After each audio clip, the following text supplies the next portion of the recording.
სასურველის რეალობა წარმოჩენისა და манипуляციის მცდელობა. Ასე აფასებენ სპეციალისტები ეროვნული ბანკის განცხადებას ინფლაციასთან დაკავშირებით. ნაცია თურნავას უწყება ამტკიცებს, რომ ინფლაცია ქვეყანაში ნორმალიზდა. არადა ფასები, რომ დრამატულად არის გაზრდილი, ქართული ოცნების მიერ დაწყებული გამოძიებაც ადასტურებს. გაზრდილმა ფასებმა ოცნების ამომრჩეველი შეაწუხა, რაზეც ივანიშვილის ხელისუფლებას რეაგირება მოუხდა. ირაკლი კობახიძემ ამის გამოსაძიებლად კომისიაც კი შექმნა, რომელშიც ეკონომიკური პროფილის ოფიციალურ პირებთან ერთად ოცნების სუსის ხელმძღვანელიც შეიყვანა. თამარ დემეტრაშვილი გვერდება პირდაპირ ეთერში, ის მოგვიყვება ვრცლად ეროვნული ბანკის განმარტებებს. ეროვნულმა ბანკმა გამოაცხადა, რომ ინფლაციამ ნორმალიზება დაიწყო და ეს განცხადება დეკემბრისთვის ოფიციალურ სტატისტიკაზე დაყრდნობით გაკეთდა.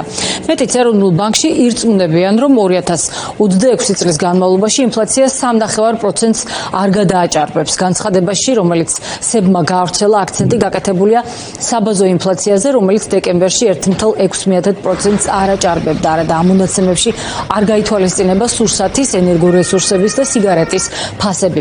მოსახლეობის უმეტესობისთვის კი ყოველთვიურ ხარჯში სწორედ ამ კომპონენტებს უკავია ძირითადი ადგილი. ამიტომაც სწორედ სურსათზე მაღალი ფასი წარმოადგენს მოქალაქეებისთვის ყველაზე მძიმე ეკონომიკურ წნეხს.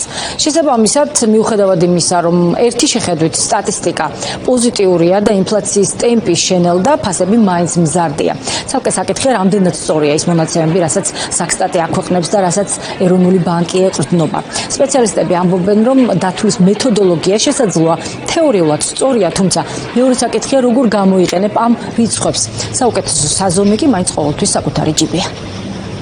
манипуляციისთვის ამ ციფრებიდან გამომდინარე, რომ იდეალურად არის ყველაფერი, რა თქმა უნდა, კარგია, პროპაგანდის ნაწილია ეს ყველაფერი და პროპაგანდა შესაბამისად, თავის მომხმარებელს ამ სანახაობას რეალურად აძლევს. ფართო მასებისთვის ამისი აღქმა 3.5 თუ 7 თუ თუნდაც 10 არაფერს არ ნიშნავს, ხო, ჩვენი რეალური ცხოვრებიდან უნდა ვიმსჯელოთ.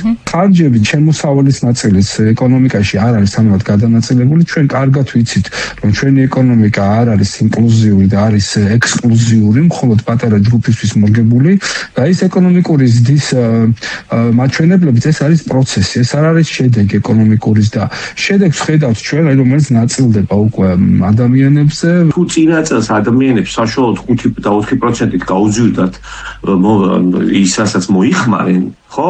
მაშინ წელსაც თუ გაგრძელდება ეს გაძვირება, არ ნიშნავს, რომ რაღაცა კარგი მდგომარეობაა, ხო? ეს იმას არ ნიშნავს, რომ გამოსწორდა რამე. ის არის აქ თავარი, რომ წინა წელს უფრო მეტად იზრდებოდა და იმას კიდე დაემატება წელს, ხო?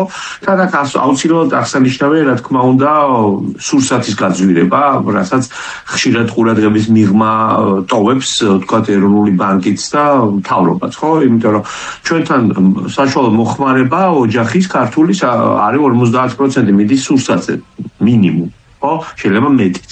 ეს იმას ნიშნავს, რომ დაბალი შემოსავალი აქვს ოჯახს.